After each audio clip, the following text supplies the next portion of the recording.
Hey everybody, my name is Ashish Kanal and you're listening to the Aim High Show, a podcast about overcoming challenges and becoming the best version of yourself.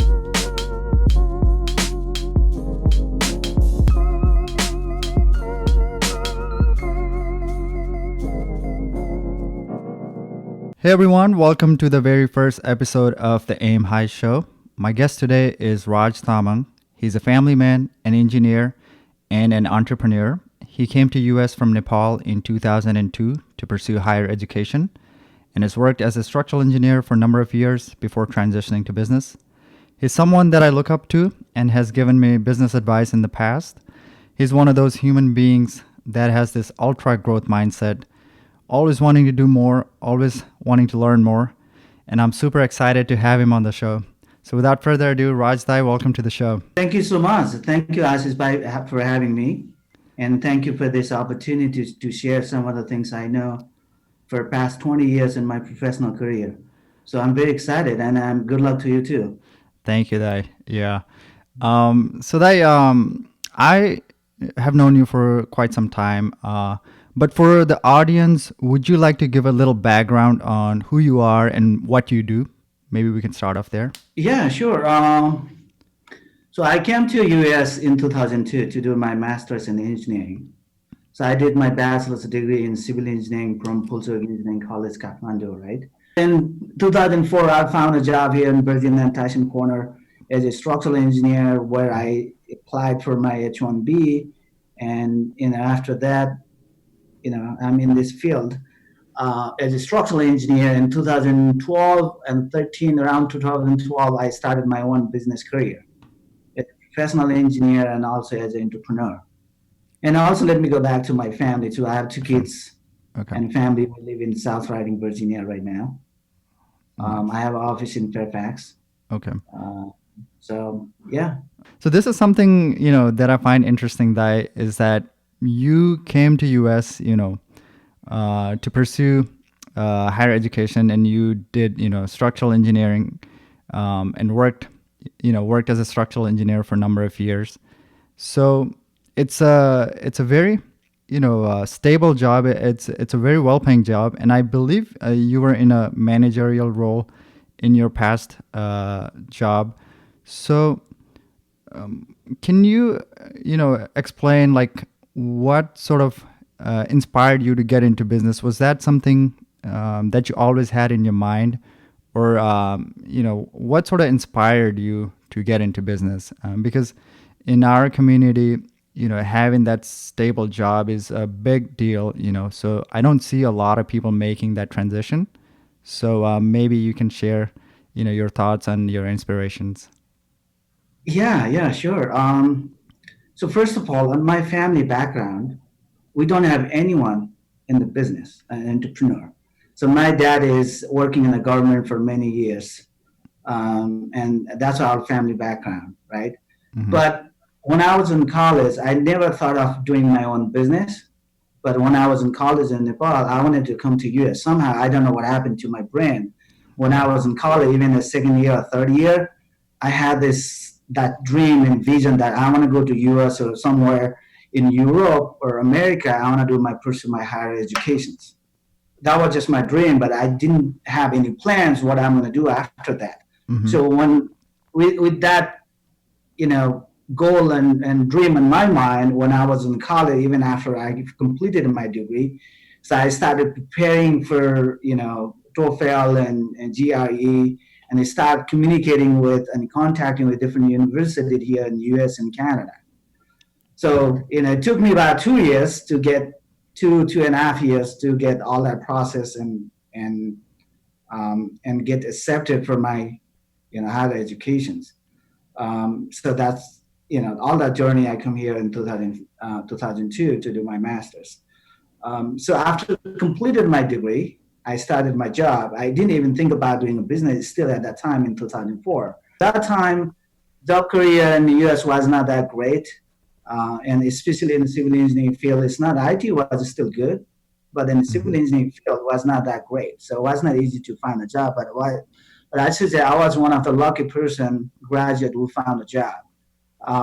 Then working with the company on that field, in that field, I worked for almost like 10 years. Then I met a lot of smaller business owners and entrepreneur, and the company owner Mm-hmm. of the consulting firm. He was also a small business owner and entrepreneur, an immigrant like me. Right. So it's a lot of inspiration from him too, because him as an immigrant, just like me, has his own business, and doing his own.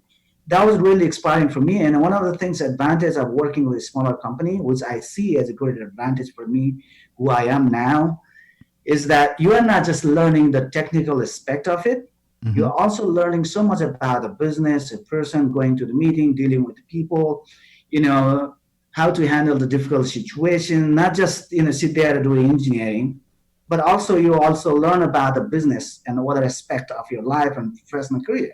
That was huge for me because my boss used to allow me go to the meetings, talk with the clients, respond with our clients when there is a difficult situations. And of course, my boss was always there to help me. But having someone on the next to me to support me, Mm-hmm. give me a big support, or I would say confidence to do my own when I started my career, my own engineering company in 2012 and 13. Yes.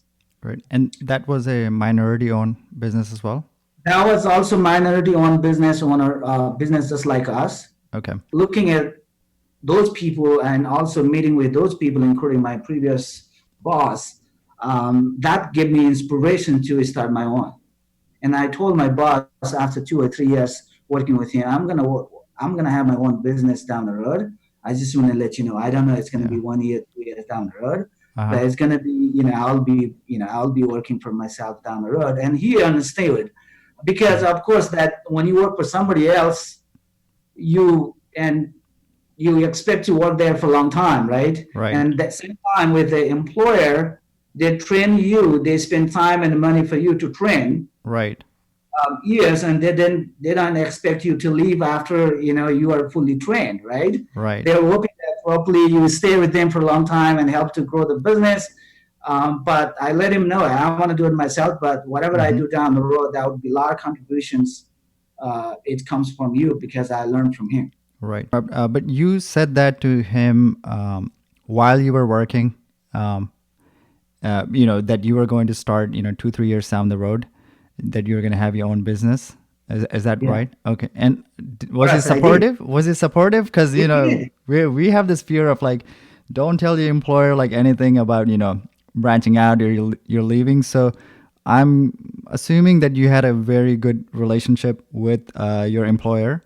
Mhm. So he was supportive of that idea when you said that. Yes, he did. I should say he's still one of my mentors because we still meet every 3 or 6 months a year. Mm-hmm. I met him about 3 months ago. So he's always, when there's this problem, anything I need advice, I still call him. Okay. I mean, I'd be happy to tell him his name. He's one of the previous one I work with. His name is Nirmal Karka. He's originally from Nepal too. Oh, he's Nepali too. Nirmal Karka. Yeah, Okay. yeah. So, but he started probably he come here. He was very young, Okay. so he really have a very small minimum memory of Nepal. Okay. But coming from Nepal, he still have that thoughts about Nepal and Nepali people, Yeah. right? You still have there. Right. So he was always supporting of him. When I told him I'm gonna do like you, I'm gonna do my own business down the Mm-hmm. road, he say, I will support you, and he actually supported me. And before I actually joined this, I started my one company. I started my company about 2 years. I left that company. So what that means is that he actually helped me to start my one company when I was working there. Wow. I think that's crazy. Nobody does that. You know what I'm saying? Yeah. So that's I feel like this in this world, that's a bigger picture than you are. Okay, Mm-hmm. what you want, what you need in your personal life, your for your family. It just bigger than that. Because for him, I now going back remember that he supported me to start a company even Right. before I left the company. That was awesome. And I Yeah. would be happy to do with someone in my office. If somebody comes to me, I'm Uh-huh. telling this one from my heart. If somebody, one of my staff say, I want to be like you, entrepreneur like you, and my Mm-hmm. one business downward, I will support Yeah. 110%. For me, that's a big deal because I want to. So down the road, what happens 5 years, 10 years down the road, he's going to remember that Raz actually supported me, helped me to create Right. this business where I'm independent of anybody else now. And that's something I should be very proud of if I can do something like that, do contribute to someone who really wants to do it, you know.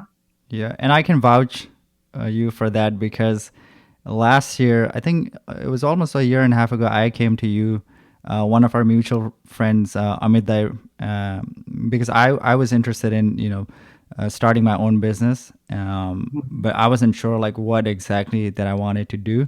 So he recommended me to meet with you. So you were gracious enough to, just bring me on to one of your restaurants, and you were very supportive. You listened and gave me so much advice. So at that time, I was just trying, like, what is it that I want to do. So you sort of like explained me, it seems like really nice and sexy to be in business, but there's a hard work that you have to do. So it kind of made me feel like, okay, I definitely need to work hard, but also I got that encouragement from you, like you said, that you got from your mentor and the first boss.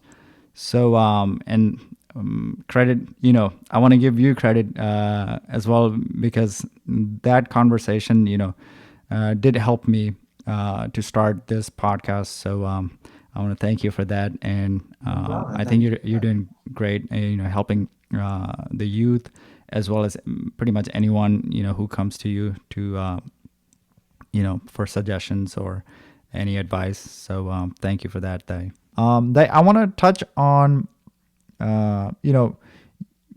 you've explained different businesses that you are in, but I want to go back to the early days when you were starting out in the business, because even for me starting this podcast, I had it on my mind for almost 2 years, and it took a lot of time to get over that resistance, that challenges, that friction, whatever we want to call it, right? So I know you have to be really committed.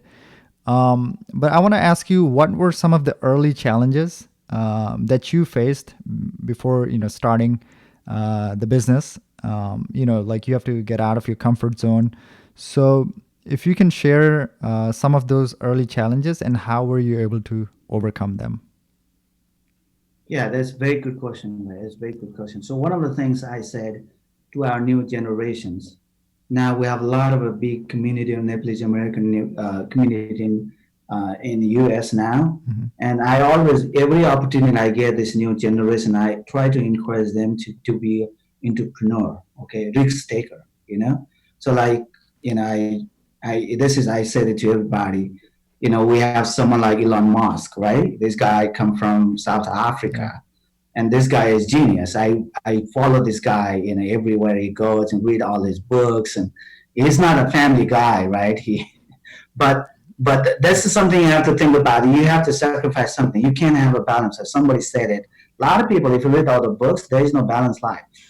If you want to really succeed in your profession, you can't have a balanced life. I guarantee it. Because if you say, I want to be successful, I want to make a lot of money, but I want to work only 40 hours a week, I want to spend time with kids and family in the weekend, but I want to be very successful in my profession, I want to make a lot of money, good luck. That's not going to happen. You have to sacrifice certain things, okay? Mm-hmm. So at the same time, your questions going back is say, what are the challenges that when you have a regular job, means you are making money, Mm-hmm. then your obligations, because at the time when I started my business, I have my house, means you have to pay mortgage, you have a car, you have to Right. pay car mortgage, lease, then you have kids.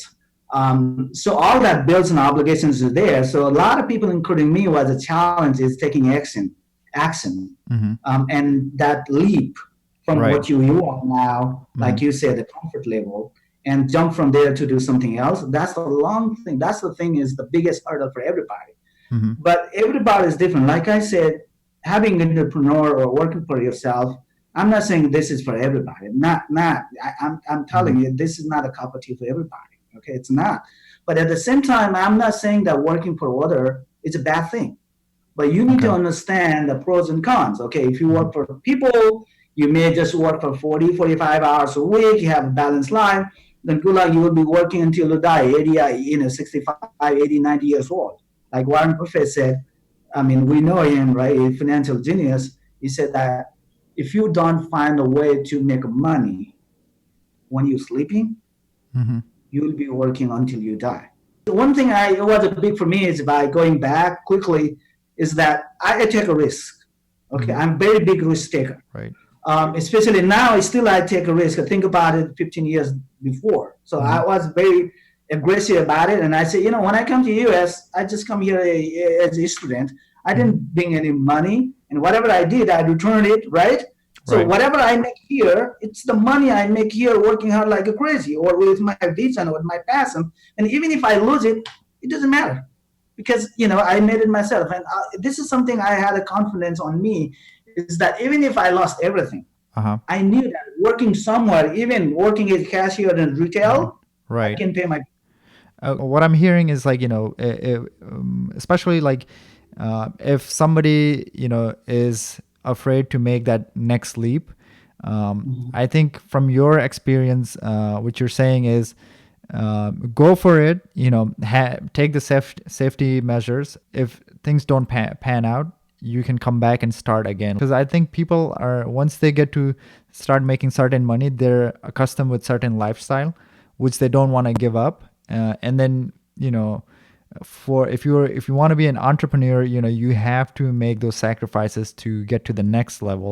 That's 100% true, right? Because what happened, like, so once you have the comfort level, Mm-hmm. it's very difficult to break that comfort level and do something very challenging and risky. Because in the business, or especially when you try to do something new, Mm-hmm. a lot of risks involved.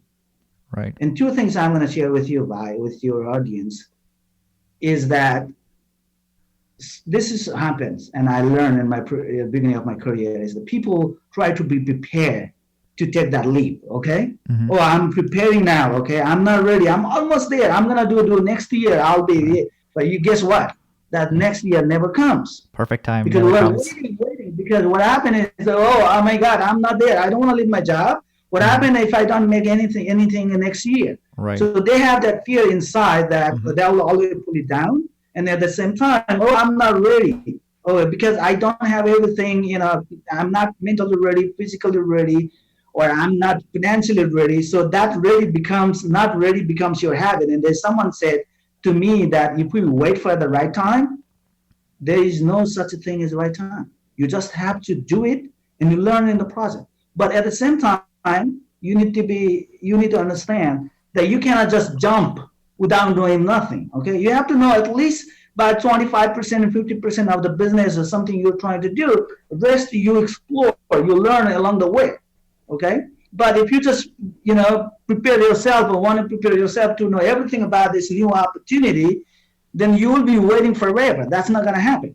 So, I mean, having something new, not just a business and a new career, Mm-hmm. you have to have that your drive. And I'm going to do it. It's going to be okay. And a lot of people, you read it, you hear it, they always take a chance.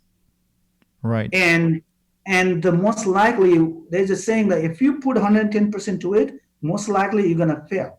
But if you have a doubt in your mind that you're going to fail, most likely you're going to fail.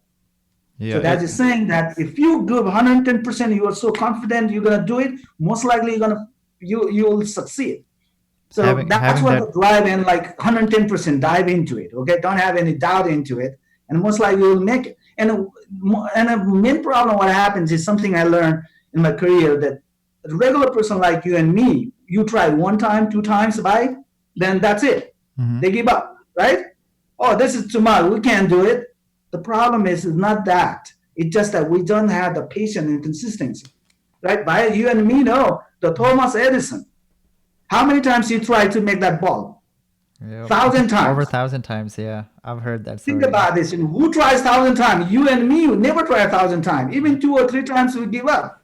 1,000 times, that's how they are there. I do agree that with you when you say be willing to fail. I heard it somewhere that if you fail at something, you figured out like one more way that something doesn't work. So now you can move on to the next thing, right? Yeah, they're like I remember, the Einstein said that of course, Einstein we know is the smartest guy in the world. It should be, But he said that it's not that I'm smart. Okay, he said it's not that I'm smart. I tend to stay with the problem longer.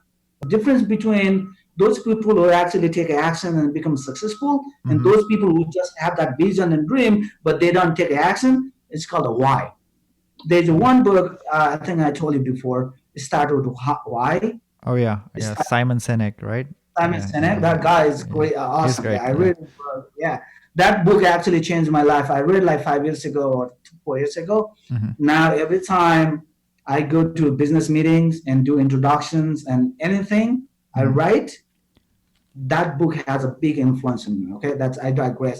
But what I mean is why. That why is the reason some people take action, Mm-hmm. some people don't. Can you tell me what your why is? So it's easy to say it, okay? So, but before was a lot of money. I want to make money, enjoy. Uh-huh. I come to America, enjoy my life, this and that. Now, it's about by I want to do something as a human being. I feel like as a human being, you have a deeper meaning and deeper purpose in life. Okay, Uh-huh. I feel like just making money, taking care of kids and families, enjoying your life, feeding yourself, stay happy, going to the beach, taking vacations. I feel like truly believe that that's not enough. You, as a human being, our purpose is deeper. You know, I want to leave some kind of small legacy when I die. Mm-hmm. I may not leave a legacy like Steve Jobs and some people like Mother Teresa, right? Mm-hmm. People like that. But I want to leave when I die. I want to do something meaningful in my life. So I'm actually working on some kind of organization foundation I have, and with that foundation, I want to do something in Nepal. Okay. But maybe 10, 20 years down the road, right? Okay, because I really want to do something in Nepal, go maybe build a school in a smaller community. Mm-hmm. So it's small, so that I can go actually in Nepal. Right now, I don't even have time to eat, right? So I really don't have time. Even if I want to do something in Nepal, I can't really do it. And people say, send the money. Yeah, good luck. If you send the money in Nepal, probably 10% of that doesn't even go to the right people. We have all this politics and other people take your all money away. So what I wanted to do is that's one of the things I want to do is that when I retire from my physical job, right, regular job, what means the retirement I don't have to come here, but I Mm-hmm. have income coming in. I want to do something in Nepal, Okay. right? Maybe then I can go 3 or 4 times here. Most likely, I don't think I can go to Nepal. I'm going to be honest and frank. I don't think I'll go back to Nepal and live because my kids are born here, raised. Mm-hmm. Hopefully they go back to Nepal. If they go Right. back to Nepal, I would, but I most likely they won't, right? They are born and raised here. If my kids are here, my grandkids here, I don't think I Mm-hmm. want to go there in Nepal live by myself. But what Right. I can do, I can live here, Mm-hmm. but I can do something meaningful project in Nepal. I can go 3, 4 times a year. Right. Okay. So another thing I want to do also is a training or seminar in Nepal for young generation to encourage. Mm-hmm. The reason I'm saying is that right now I'm in the business profession for about 20 years overall. So another 20 years would be 40 years. Right. All that 40 years of experience and Mm-hmm. knowledge I have on my professional career as a person, as a professional, if I retire after 20 years and don't do nothing, I think Right. that's just most of my knowledge. Because Yeah. I that knowledge and experience I can pass on to the new generations Mm-hmm. with that small help and support, Right. and that person may be able to take actions. So I want to do some kind of things like in Nepal. Maybe we open some kind of institute down the road. Right. It's like not about money, so that we can encourage, share what I have learned from here to Mm-hmm. young generations in Nepal, so they Right. can take action. Who knows? There is someone in Nepal who's Elon Musk, Steve Yeah. Jobs. It just we don't know because we never had that opportunity to explore those people and corners of the world. I. So that's what I want to do is that I want to do something meaningful when I die. Mm-hmm. Okay, and including those two projects is my bucket list. That's great. I think you have this vision to give back, and I feel the same way about Nepal. I have the affinity towards Nepal, because I was born there, and honestly, I went to Nepal recently back in 2018, and Mhm. I was really surprised because I hadn't gone back since we came to US. That was back in 2005, so it was 13 years, long gap. But I was really impressed by the mindset that the young people have now. they're all like trying to do something at smaller scale. Obviously we have a huge amount of people that still think the old school way, like just start like a small shop, or like, they're not expanding out. But there are people, there's a big company right now called Tutel. It's sort of like Uber for, I heard that before. yeah, Yeah. so they do like, it's a Uber, but they use motorcycle, right? It's big. Um, they're big in technology, like, a lot of smaller companies taking work from, US or Europe, Australia, right? And I've been following a lot of, podcasters recently. There's one called The Doers, which I'm a really big fan of. And I'm just amazed like how many people in Nepal um, have started like little things, not just in like, old school, like, because in Nepal, like we always think like travel, and then, tourism is big one, and then, agriculture a little bit, and then, small shops. But now, like, with internet and, everything being global, people Mhm. are trying. So I think, I love that, you want to do this, set up a foundation. I think you Mhm. should even, you should start it like sooner, because don't wait till, you're tired, because there are a lot of people like who can Mhm. benefit from your experience. And I think, even with what you have already, like your experience will help a lot of people back in Nepal. So yeah, so my only thing would be, they start sooner. I think this question, a lot of people will be interested in your response. It's about, real estate, because we all know it's a hot market. Like it seems lucrative, like money written all over it. Like we keep hearing like people like Grant Cardone and other guys like who make a lot of money in real estate. Realistically, like what can you tell us like what it is like in the real estate market, especially I think what you do is like home remodeling, right, and construction related I do mostly new construction now. new I don't do remodeling, new Okay. construction. Yeah. So, how can you tell us how you got started, and then is it as lucrative as advertised? I started my engineering business, Mm-hmm. right? But I knew that just doing engineering, I won't be able to make a lot of money. I knew it because I know the company I worked for 10 years and I knew how much money he was making. Mm-hmm. So, I was thinking, what should I actually do where I can still enjoy at the same time I make money, right? Mm-hmm. And I thought about real estate because on that process of 10 years working with other people, I met with a lot of developers and real estate investors. And the bigger scale from residential construction to bigger development, right? Multifamily and commercial development. I Mm-hmm. met a lot of people on that journey of 10 years working for someone as a structural engineer. So then I see that definitely you see bigger development and you feel like, oh, you make a lot of money. And also at the same time, you could be a real estate investor, but a part of it, you have to do construction. Mm-hmm. Means you could be a real estate investor or flipper or new construction, but you need to have a construction team, right? Either you do it yourself or you have to hire someone to do it. I said, you know what? I'm going to start my own construction company too. So I started real estate investment, engineering company, and construction company because I thought all these are all related. Because as a design team, I need a Mm-hmm. design team. I need to design a house. Like Right. anything, structural engineer, architect, I need it.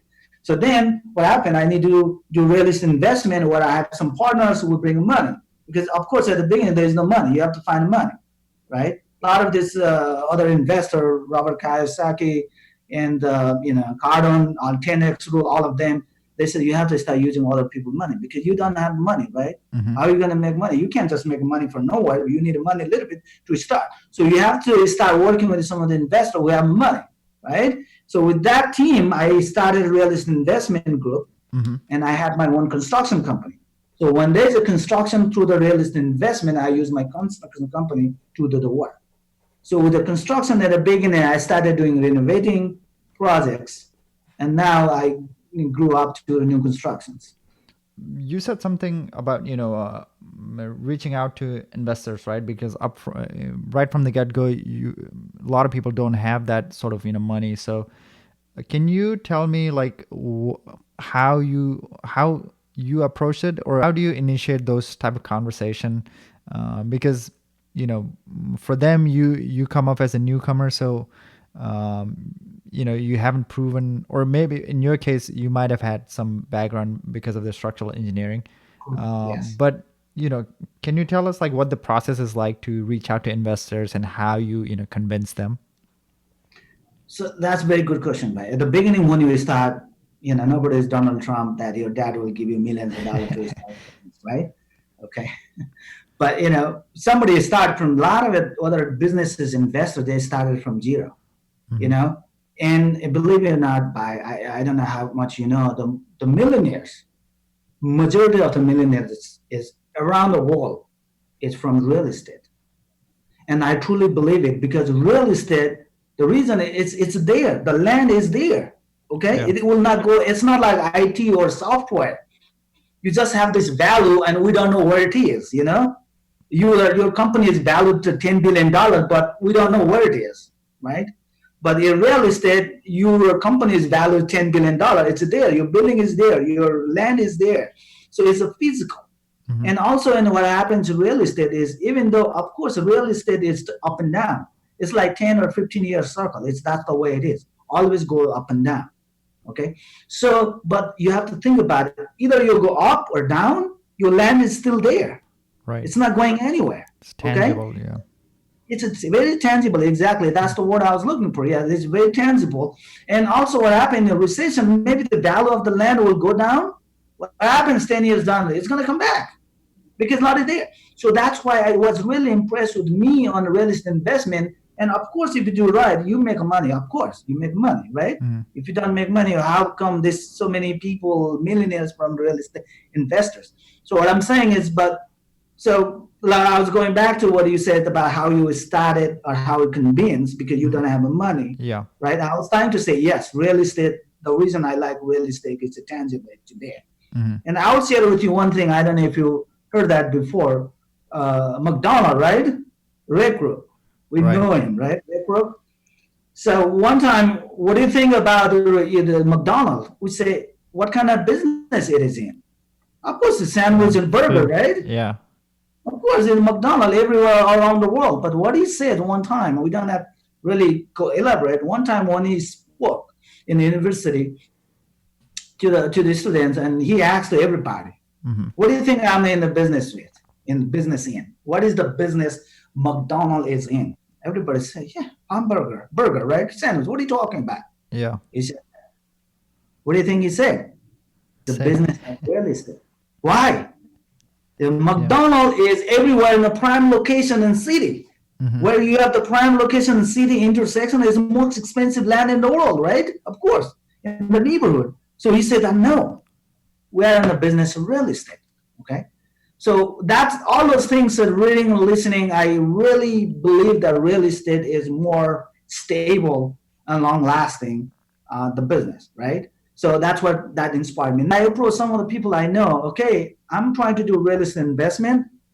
So at the beginning, when I'd say, I have this idea, you cannot just have idea only because you have to be very convincing idea. You have to sit down and give the numbers because you have only theoretical knowledge, but if you don't explain the numbers, how are we going to present that number, make money or return on investment? We call it ROI, Mm-hmm. return on investment.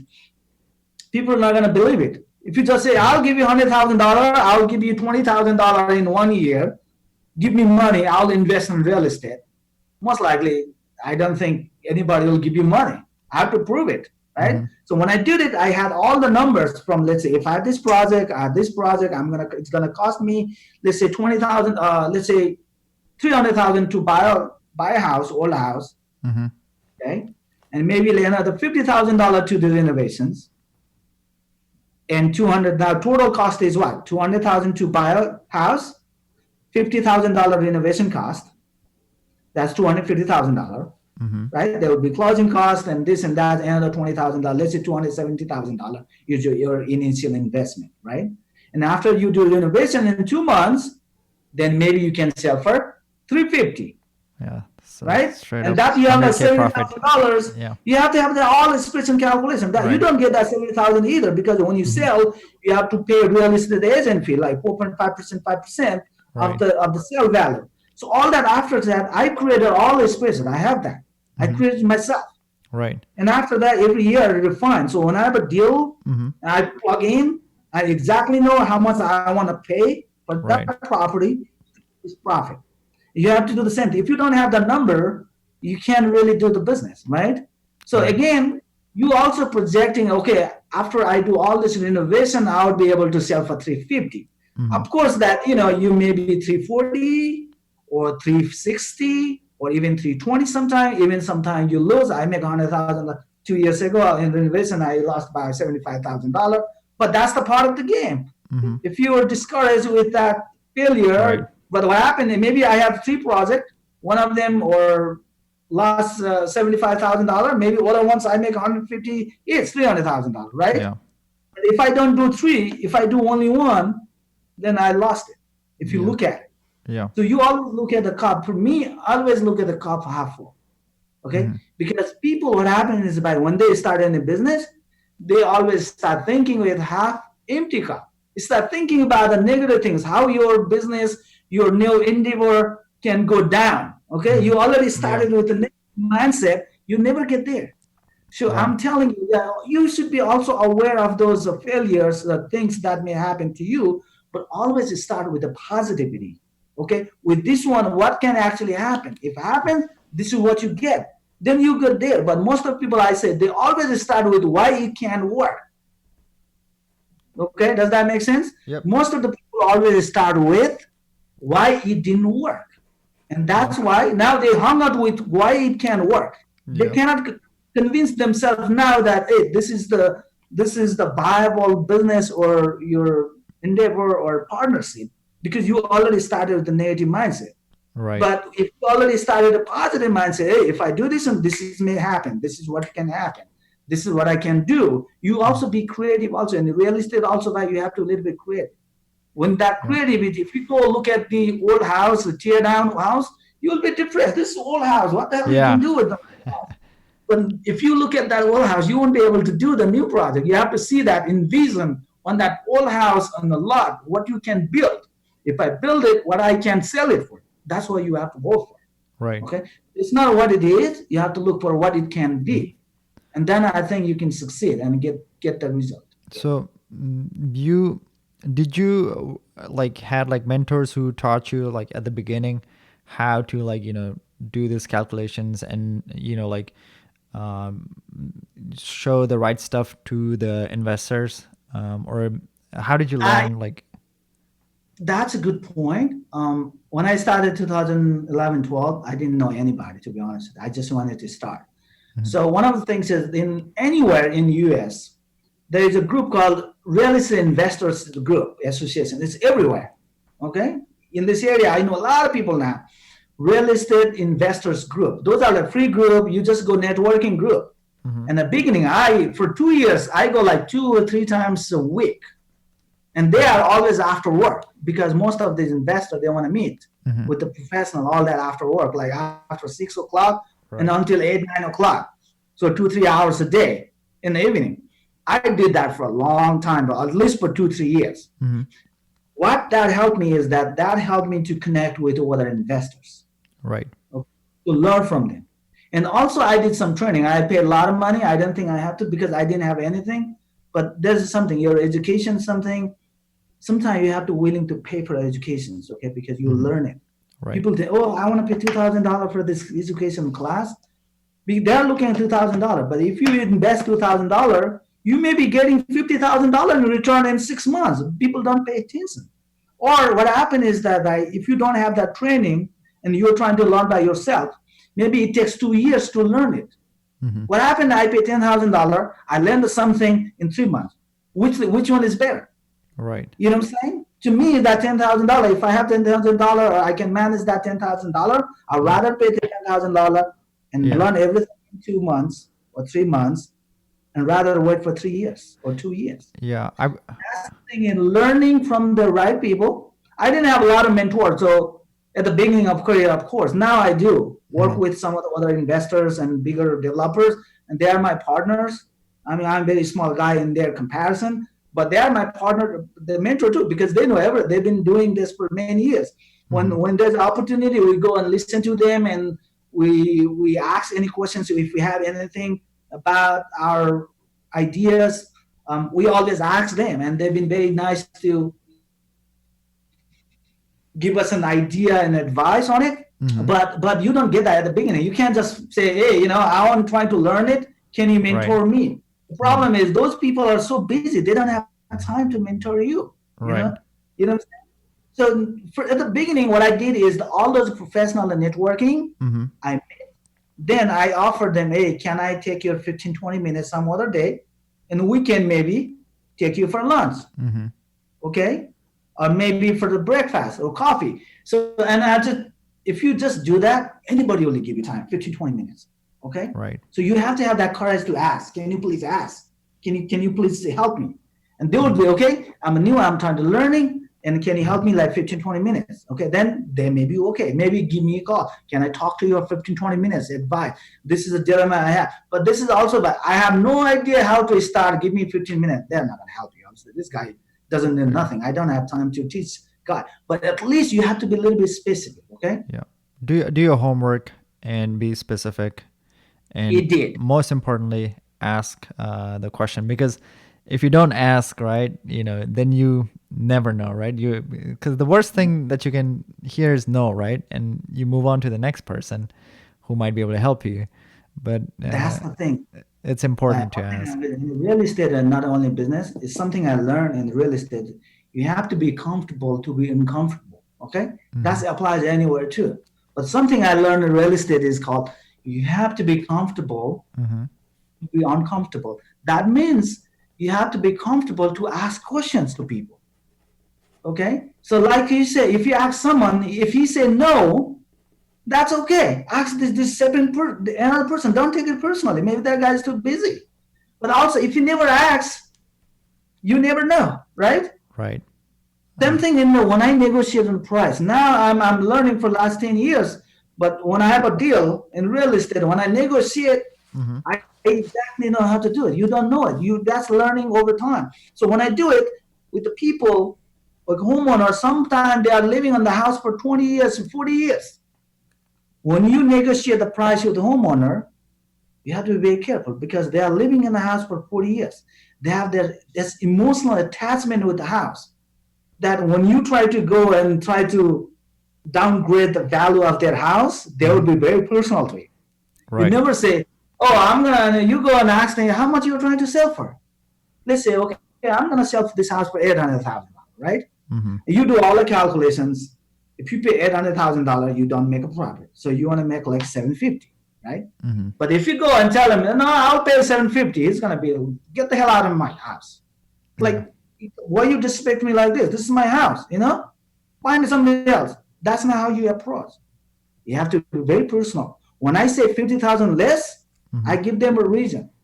Okay. Why your house is 50,000 less? Why I cannot pay more than $750,000 on your house? Because remember, I'm also an investor. I'm putting money, my time, my resources. By the end of the day, I have to make money too, right? Right. So we explain to them logically, hey, this is what it is. This is what I can pay for you. I understand your concern. You explain to them. You listen to them. Be personal, one-on-one. So one thing I want to share with you by today is any business you are in, any profession, retail, or your consulting or professional services, it's any business is a business of dealing with people. Doesn't matter you're in retail, professional service, consulting, it's dealing with people, how we can dealing with people. So building a relation with them, okay? Make sure that you be genuine. Don't be like cocky and greedy. People know it. If you're greedy, and they'll know it. They will not do business with you. There's a saying in a business that people do business with people they like. That's it. You have to build that relations. You have to build that relation that people will do the business with the people they like. Let's say, for example, maybe I'm the best construction company in America, let's say Metro DC, right? I can build your house way cheaper and very good quality than anybody else. but I'm not a good person. I'm a jerk. I'm not professional. What are you going to say, man? I'm not going to work with you, right? This guy is just very proud. This guy is very jerk. So it doesn't Right. matter. Maybe I will save thousands of dollars, but you don't like me. You're not going to do business with me. So it's not about the business now. It's building a relation with you. So creating a trust with you that, hey, Raz, if I build a house with Raz, he's going to take care of me, take care of my family. That's the relation you have to build. From now on is by when I do any business, I never talk about business. I always talk about the building a relationship. That takes me to my next question, which is about partnership. We talked about building relationship, and I get the sense that you have partnered with different peoples over the period of your business. Can you tell me what your view on partnership is, and is partnership a good thing, or do you recommend doing things on your own like a solo entrepreneur? And how do you even select a good partner? What do you look for? That's a very difficult question, by okay. Okay. That's not easy, and I wish there's a pill you can take, and hey, there you go. This guy is a good partner. Mm-hmm. Only way to find out is working with a person. Okay. Okay. So, but two things is the partner is two thing. I call it the people working in my office, my staff. They are my also partners. I Okay. never treat them as they are my just employee. That's Okay. where there's in business, and I call it the same thing. They work with me. I don't say they work for me because I treat them like my partner. Because I don't have time to babysit everybody working with me and my partner. If I have to babysit my partners and my staff, then I cannot function, right? You have to create an environment where my staff is independent by himself or herself and independent and motivated by herself without me being there. And same thing with my partnership, he should be also motivated to do his part, Mm-hmm. and I don't have to worry about it, right? So I'm doing my part and doing the part. So like I said, in the staff, okay, and this applies to the partner both too, especially a smaller company like me, there's a lot of turnover. It's not easy. People come in, they work for 1 year, 3 months, 6 months. They go to bigger company, they think like bigger company is bigger and better. They have a bigger money and compensation and benefits. That's okay. Sometimes yes, Mm-hmm. because a smaller company, I may not be able to offer that much they would. But again, to me, something I tell is that you get what you produce. I can pay you $100,000 if you make more than 150 or 200,000 for the company, right? But think about it. You are asking me to pay you $100,000 and you produce 75, 100,000 for the company. Is that Mm-hmm. realistic? I'm gonna say sorry, I can't pay Okay. you. Always say paying is not a problem for you. Is that it's like think about yourself how much you can produce. So on Okay. this one, I'm going back to Warren Buffett again. He said that when he hired, because they can do it, I cannot do it. I can find out those people after 2 or 3 months down the road working with a person. Okay, Mm-hmm. but three things he said. Warren Buffett, he said he looked for three eyes when he hired a new person. Okay, so three eyes. First is a initiation. Mm-hmm. Okay, then next one is called intelligence, and third is called integrity. He looked for those people. Someone is hiring should be initiative. He has the energy. He's not just sitting there and doing what he tell him or tell her to do it, but also he's like initiative. Coming to me, I have some of the staff. Nobody in the office now because I told him to work from home now. I'm by myself here, but I told him, okay, some of the staff they come to me. They go, oh, I'm almost finished my job. Can you tell me what to do next? Do you have enough project for me? They're already worried about another project a week before. Right. That's the initiative. There are some staff, they will just be there. Mm-hmm. They will never come and ask me until I go and, hey, can you help me? Okay. And sometimes when I go and ask them, hey, do you have anything to do? I don't. And so, why you didn't ask me? Oh, you're too busy. I didn't want to bother you. Mm-hmm. Okay, so that's opposite of energy. Okay, another one I said intelligent. Someone should be intelligent, right? Thinking, okay, creative, not just like Mm-hmm. So that's very obvious. But he said that you have energy, Mm-hmm. okay, you have intelligence, but the most important thing, integrity. Right. You have all those two, but if you don't have integrity, Warren Buffett he doesn't have it. Mm-hmm. So integrity is also important. So, but if you are maybe let's say you are okay or average in order to first one, right? Initiation, intelligence, but you have a high integrity, I'd rather have that person because rhythm, the integrity is a big thing in my mind because you trust. You Mm-hmm. don't have to babysit for that person.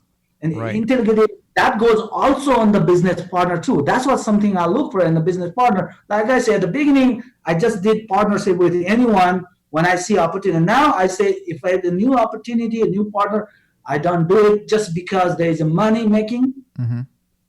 if I don't like the business, if I don't like the person. And Okay. sometimes you do one business with the person for 1 month or six Mm-hmm. months, 1 year down the road, you feel like, okay, him and I do not share the same vision and same principle of Mm-hmm. life and how to run the business, how to grow. Then you go separate ways. It's not right or wrong. Right. Last 10 years, probably I've done more than 20, 30 people, believe it or not. And it's not, I still, some of them are still good friends. It's not about them or me who's right or who's wrong. It's completely different business principle. We're not the same page. So Okay. if it is not some page, you can do the business. When you do the business, this is something I say that it's not always about making money. Also, you have to think about the process. You have to enjoy the process. If I don't enjoy working with this person, I'm not gonna just be partner with this person because that's not gonna be long lasting. You Mm-hmm. know. So something now for me, something when I make a decision about partnership is that I do not really worry about the result. Mm-hmm. Maybe my situation is different because I'm not saying I have a lot of money and this and that. I have enough system in place that if I continue it, I don't think I have to worry about the retirement and kids sending to college. Okay, that's enough for me. Okay, I don't need to buy a private jet and all that. Okay, so now anything I do has to be meaningful and purposeful. So when I do all these things I said before, by when I go to the meeting and meet with people, I never say about give me a business. I'm focusing on the building that relationship Right. because why? If you focus on that relationship and meaningful purpose and building a better person next day, what happened? The result is there. Yeah. Of course, they're gonna. If I do help you, you're gonna help me to grow my business. I don't have to say it, right? They're Mm-hmm. gonna send the client to me, right? The result is obvious, so I don't have to say it. Right. Okay, my business is gonna grow, of course, but I don't have to talk about it. So what happened is in my mind, a lot of people they fail because they are focused on the result so much Mm-hmm. they completely forget this process, the journey. Right. Okay, and building a relationship, and they fail Mm-hmm. because they are Right. so much focused on the result, Yeah. but they don't know how to get there. Yeah. So in my mind, the way to succeed long term and more reliable is to build the journey, relationship, Mm-hmm. and your result is byproduct. It's gonna be there. It will be there. Right. Does that make sense? Yep. Yeah. I was going to ask about your hiring process, but you said it without me asking that the three I's that you look for, Yeah. and I love that you treat your employees not just as employees but as partners, which I think gives it empowers the employee, and there's this thing called skin in the game where if Mhm. people feel like they're part of this big thing or the why that you mentioned, right? um, I think people are more involved and they care for the company or what the work that they're doing, and when they see they're being valued, I think the effort or the quality of work is even better. That's a I think hundred that's. percent. Remember, there's a one thing, and there's a leadership. Leadership. There are two types of leadership. Mm-hmm. It's called leadership by force. When you have a big guy, you're telling everybody what to do, and the big guy is doing nothing. Okay, Mm-hmm. that's forcing people what to do. That's by force. Okay, then the another one is more reliable, successful businesses. Leadership by persuasion, Mm-hmm. convince. Because if I convince you to certain things, Mm-hmm. it's more reliable. You're Right. doing from heart. You are Mm-hmm. happy. You know what I'm saying? If I make you do it, you don't like it, but I make you do it, but you have to do it because otherwise I might fire you. But you don't want to lose a job because you have bills to pay. That's too stressful. Yeah. And you may not be able to give you 100% of your capacity, your strength, or quality because you have a pressure. Yeah. You're Versus stressed. persuasion, you give their freedom. Of Uh-huh. course, you have to work, you have to produce too, right? I Right. give you all the freedom, but you don't produce for my company. I have to let you go too. Right. That's the reality. Mm-hmm. But instead of coming to a bag and breathing on a neck, I'm giving that freedom. I'm saying, okay, what are you doing? What's Hmm. the result? What do you want to do? Instead Right. of telling do, I want to give that freedom and get the same Hmm. result. In my opinion, the result from the letter, Hmm. it's more effective, long lasting, and happiness for both parties than leadership by force. Right. And leadership force concept is going away now. Those are like Yeah. dictators. Those things not gonna, in my opinion, those things will not last longer. Right. Those things like, leadership by, if you want to be long lasting, it has to be leadership by persuasion. Hmm. And that's what I try to do it working with anybody, if that makes sense. Yeah. Yep. I guess the persuasion can come by your own action too. Like, if you see the boss is doing, they're committed, they're like working just as hard as the next employee. I think that Yeah. persuades the employee to give it even more. That's Go very ahead. important, right? One thing is difference I want to say that here in the US, most of the people I've seen work with, there is no job for this. This job is for boss. This job is for subordinate. There's not. In a restaurant, even though I don't have time, when I go there, Mm-hmm. I'm working everything. If you go there, I'm not gonna. If I'm free, this is the thing about me. If I'm free, I'll never ask anyone to help me out. I will only ask someone to help me if I don't have time. Okay, for me, no work. Like in my office, I clean my bathrooms here, everything myself. If you need it, I never ask anybody. Okay, in a restaurant, you will give me some time. If you go, I'm doing everything. If I have time, I'm serving people, I'm cleaning a bathroom, I'm cooking, and I'm enjoying the moment. I'm trying to be everywhere. Okay, Mm-hmm. so what I'm saying is that as long as you enjoy the moment and try to be part of the team, not just the big boss who tells people what to do, I Right. think that's the way to go on a bigger scale. Is that because if you start creating that kind of mentality and the people around you. So remember also you attract with people, those type of people. One thing I want to share with you is networking and also hanging out with the right people is very important. Because always remember good people, if you're a good person, you're gonna attract good person around you. I guarantee it. If it is bad people, you're gonna also, Mm-hmm. attract the Negative what you have energy. in your mind. It's a Yeah. bad concept, and you start doing things that you're not supposed to do. That's what I always say. That this is very important. That before I forget is by that. If you want to succeed, Mm-hmm. you need to hang out with like-minded people, open-minded people who think like you. Mm-hmm. That's why in the real estate investment, going with those meetings is very important because they are Right. there like you. They want Mm-hmm. to learn, they want to grow, they want to invest. So you are hanging out and learning and Mm-hmm. mingling with those people, like-minded people. So it's Right. very important. If you want to hang out or succeed, you have Mm-hmm. to hang out with the like-minded people. And that's what he said in English. If you hang out with the chicken, you will clock. Mm-hmm. If you hang out with the eagles, you fly, right? Wow. Okay. But you hang out with chicken, but you expect to fly, good luck. Does that Yeah. happen? Never will happen. So it's very important. If you hang out with a chicken, you will clock. If you hang out with the eagles, you fly. Right. But that's the decision you have to make. You want to clock or Mm-hmm. you want to fly. But you want to fly, but you want to hang out with chicken. That's not going to happen. Right. That's the reality. So hanging out with right people is very important. It's not that Mm-hmm. sometimes this negativity comes from your family, your friends. I guarantee it. Right. Sometimes your spouse too. I fight with my wife all the time. She's the smartest lady. She has her thing of saying it. Mm-hmm. We are not the same page sometimes. It's not like she's wrong or I'm right, I'm wrong and she's wrong. It's a different concept. We're coming from different Mm-hmm. environment. Because I want to do certain thing, I have to convince her before I do it, right? It's not that easy. So that your pull actually come from your house, your dad and mom and your family. And that I'm sure that when you start your own venture, you're making very good money. It's Right. not just you buy. I'm sure it comes from someone you are within your family, your relatives, friend, very close to. They're gonna Mm-hmm. drag you like more than 50% is other, not you. Right. I have a question in that sense because I do agree with you in terms of who you surround with. I Mm-hmm. believe there's a saying, right? Like you're the average of five people that you surround yourself with. So Correct. obviously, but here's one thing that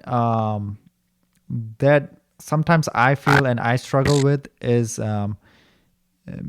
obviously you have friends and family members, right? And they love you and they care for you, but sometimes you don't see eye to eye.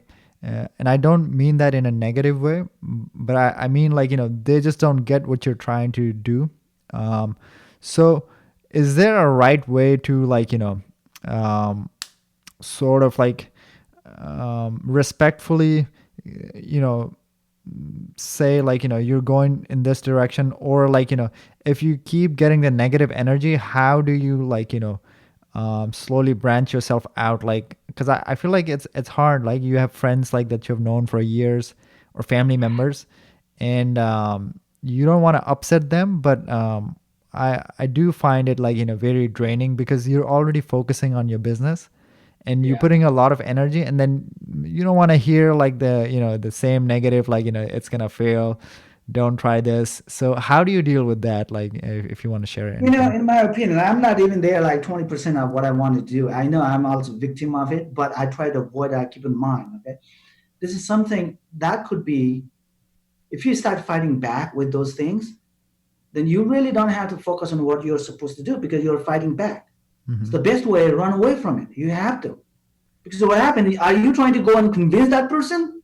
Or are you going to focus on the business? You know that this is what you wanted to do. Right. Okay? So what I'm saying is sometimes you just have to completely ignore this and move on. Because this is what they say, all those people, they say, after that, after you succeed, maybe they hate you now because they are not, you don't think like them, you don't mingle with Hmm. them as often. Right. What happened after you successful, become successful 5 years, 10 years, they will come back to you. They're friends. Right. I truly believe it. They will Hmm. do it because you are not Yeah. doing any harm. Are you doing anything behind their back? No. You Yeah. just doing one your way. It's just that they Yeah. don't like it. Personally, you Yeah. didn't do nothing. It's just that the situation they created because they don't like what you do. So Yeah. just focus on what you do. At some point, Hmm. they're gonna turn around. If they're friends and family, your family, they're really family always. Yeah. When you start succeeding, they say, "Oh, you got lucky. Oh, he's gonna do it," but you don't know what you had to put through. But Right. this, it's not easy. You have to do it. Like I said, you have to run away from those negativity Hmm. because, like I said, in your brain, there's a positive side and negative side. It's there. Hmm. You can't avoid it. It's up to you which side of your brain you wanna stimulate, Hmm. encourage, you bring out. So Right. because that's exactly hanging out comes into the picture. Sometimes you have to associate from them and focus on it, and they will turn around. All right. I think we're coming to almost 2 hours. So I have like few questions. These are short ones, Okay. and then we can start wrapping things up. You've mentioned several books. We talked about Start with Why by Simon Sinek, and I see there are some books behind your desk. Can you tell me like what are some of your favorite books that you recommend to your friends or colleagues often, or what So books like I have said, had most impact in your life? sure, it's now I started training myself when I started my business back in 2011, 12. Then where I started training myself to read books, and also sometimes I'm always driving on the road, so I listen books all the time. So I sometimes read like 2 or 3 books, even 4 books a month. Hmm. And reading a book is my passion now. It's like reading and listening to podcasts and going to trading. I really enjoyed it. So I made this one like my routine. So that's what they say that if you want to do something, you have to make like a routine. Like you wake up in the morning, you don't have nobody have to tell you go to the bathroom and brush your teeth, right? Because that's your routine. So Hmm. you kind of have to make a routine. So I have made this a routine, right? Habit, reading books, listening to podcast, all that is my routine. Okay, and sometimes I just listen to this book over and over so many times, so it's really engraved on my head. Because sometimes you read it after 1 year or 6 months, you forget it. Hmm. So you have to refresh your memory. You have to do that. Right. So I always go back, and some of the really books I read it, I go back and listen again and read it again. So one of the first one I read it and really helped me is the Think and Grow Rich Think by and Grow Nepal. Rich. Yeah, Think and Grow Rich. And real estate, there's another book. What's good book is Rich Dad and Poor Dad. Okay. Those 2 books are the one that actually helped me to jump start really Right. in real estate and business and Hmm. career. I think we should probably wrap up, because you've said you're running into next meeting. So what advice would you give to a young entrepreneur who's looking to explore business opportunities? especially in the immigrant and minority community, where we're often told to go the secure route, 9 to 5 job. What I would say is that, I wish if I knew what I know now, I would have achieved this one like 5 years ago. Okay. So now I see the same thing in our Nepalese American community too. That a lot of people, they're professional, they have they have succeeded, they have achieved a lot in the business, their professional career. I would say talk to people, call them, ask for help. If you ask for help, people will talk to you. If you don't ask, you never get. I'll be happy to. I know that I don't have time to sit here and talk hours with somebody else to mentor and but somebody called me 15, 20 minutes about real estate or business, any ideas, I'd be happy to talk to that person and help them out. So I would say that, talk to and do some research, and not just our Nepalese American community. When you go to the meetings like that, professional investors group, and there are a lot of other professional meetings, networking meetings, you go, talk to them. Like I say, you have to start feeling, getting comfortable to be uncomfortable. Mm-hmm. Okay. And then be comfortable being rejected. Okay. I know I give you example, but I'm not a extrovert. I'm introvert, very introvert. I can't talk to a person, just go ahead and talk like that. There's a lot of people, they're like open, they start talking. I can't. Yeah. So when I do it, I really have to push myself to do it. But because I know that I have to do it. Because Right. I know that if I don't do it, I don't get there, what I wanted to do it. So sometimes you may have to force it. Go to the meeting, talk with the people. Like you say, you tried, you asked. If he said no, that's okay. If you didn't ask, you would have said no, or you would not know that you would say or she would say yes or no. But at least now you know that that person said no, right? Right. But if that person said no, just ask for another person. Mm-hmm. So as I say, have and also you have to have a goal and purpose in life and bigger goal. Mm-hmm. So if you don't have a bigger goal, you don't get it. Right. If you don't have a goal and purpose, you never get there.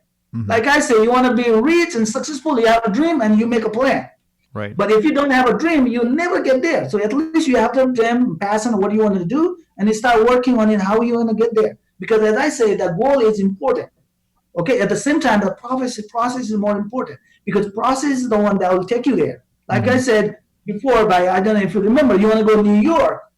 So there are different ways of going to New York. You have to drive or take a bus or maybe airplane or metro rail. There are different ways, Mm-hmm. right? You want to go to New York, but you don't know how you're going to go there. You'll never get there. You have to just Right. decide now, oh, I'm going to drive.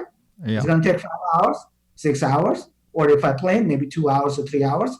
So you make a goal. You want to go to New York, then you make a route or path, a Mm-hmm. process to get there. You Right. have to have that. And always I say, everybody, anybody, especially young generation, they say that, oh, I have a lot. I'm still young. I have a long way to go. No, I tell you, you make a goal right now.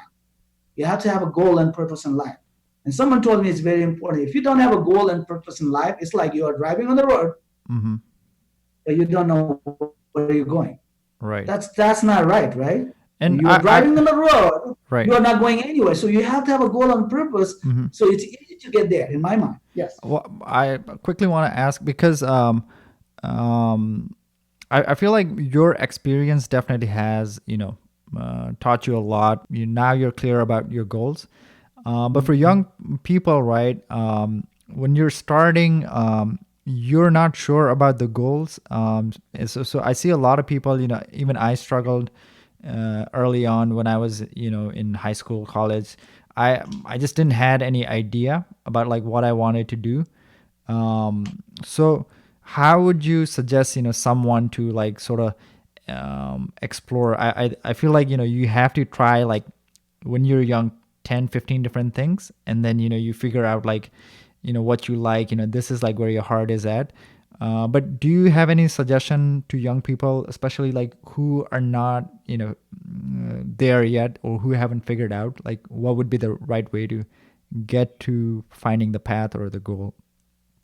You said it exactly right, okay? Because sometimes you don't know what your passion is.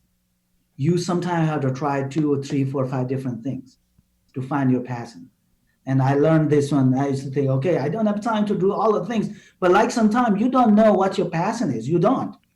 because there is no. I wish there is a like a line there. Okay, this is your passion. Start from tomorrow. No, Right. sometimes you have to start it. You figure it out, and you don't like it, or then maybe, as I say again, you fail. Do something else. Mm-hmm. Let's say you start something new, exciting. Of course, when you start something new, it should look a bit exciting, right? You can't just start now hoping that 2 years down the road it's gonna excite you to be the best Mm-hmm. profession of your career. That's not gonna be the case.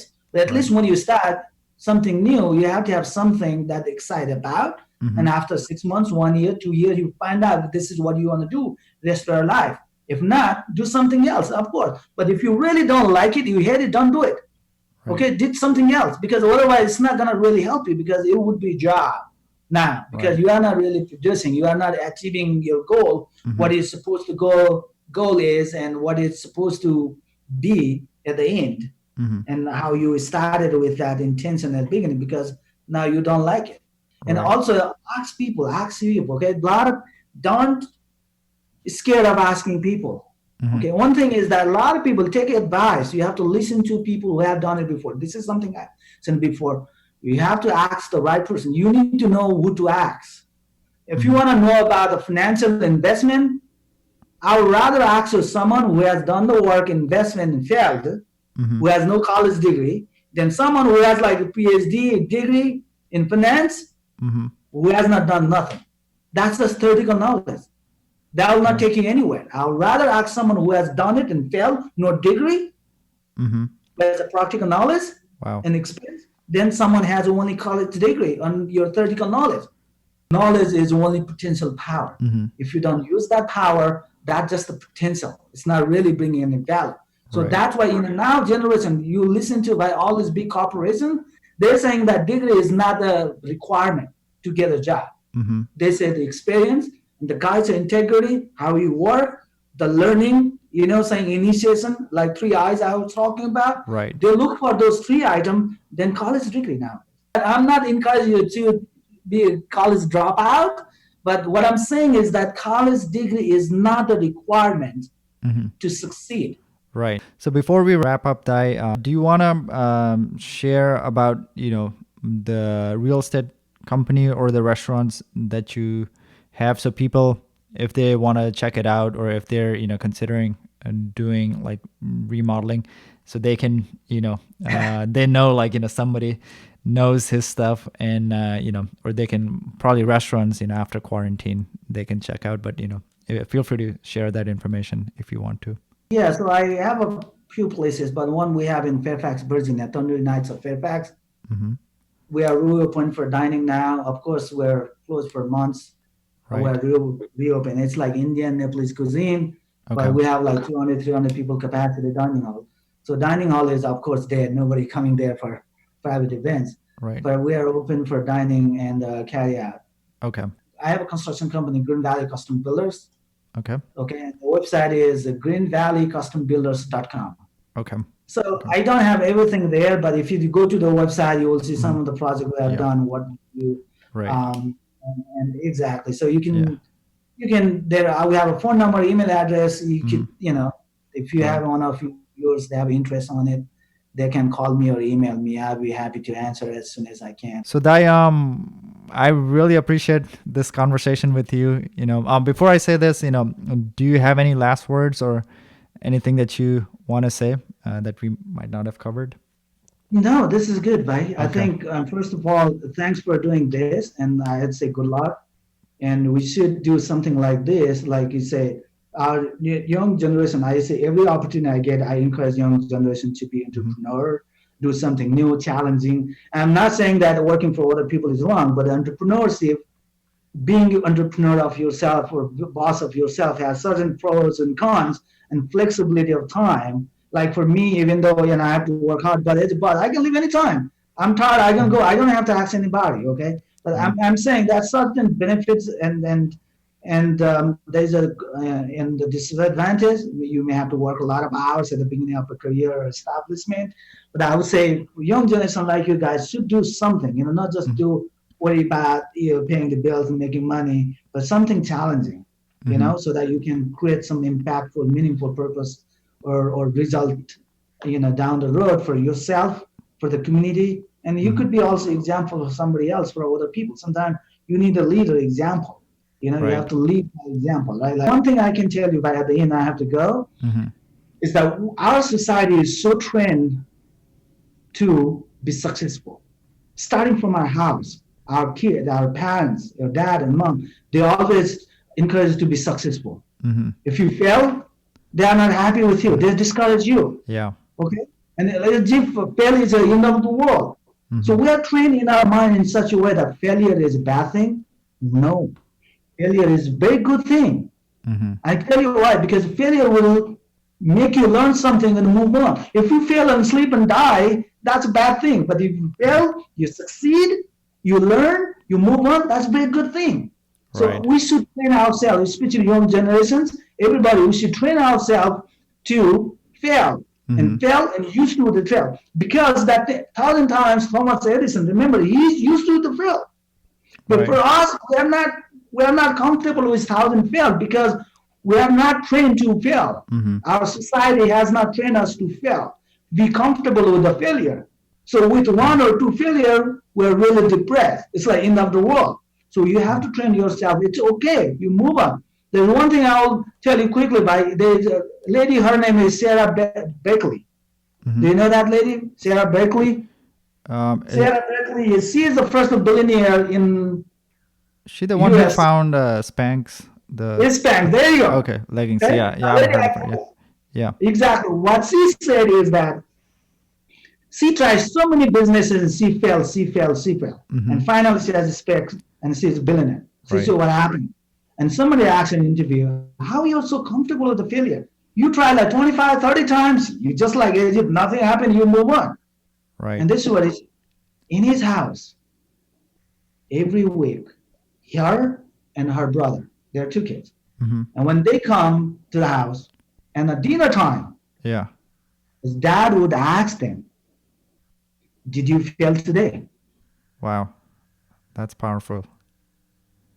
He would not ask nothing, say, did you fail today? Yeah. And they will say, if they say no, then they will say, maybe you didn't try hard enough.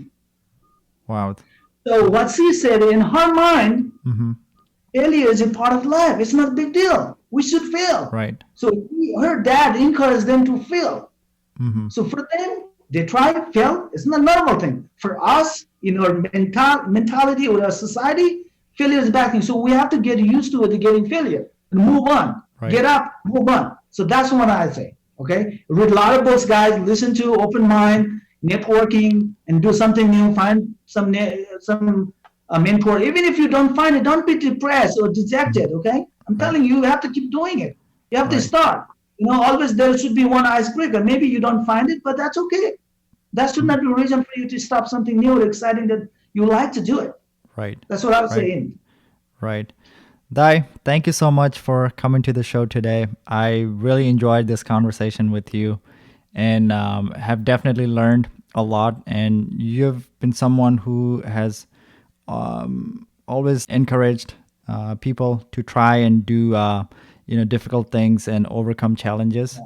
And I'm sure the listeners will find the content of this conversation to be useful as well. So thank you for inspiring. My best wishes to you for whatever you're doing today and for all your future endeavors.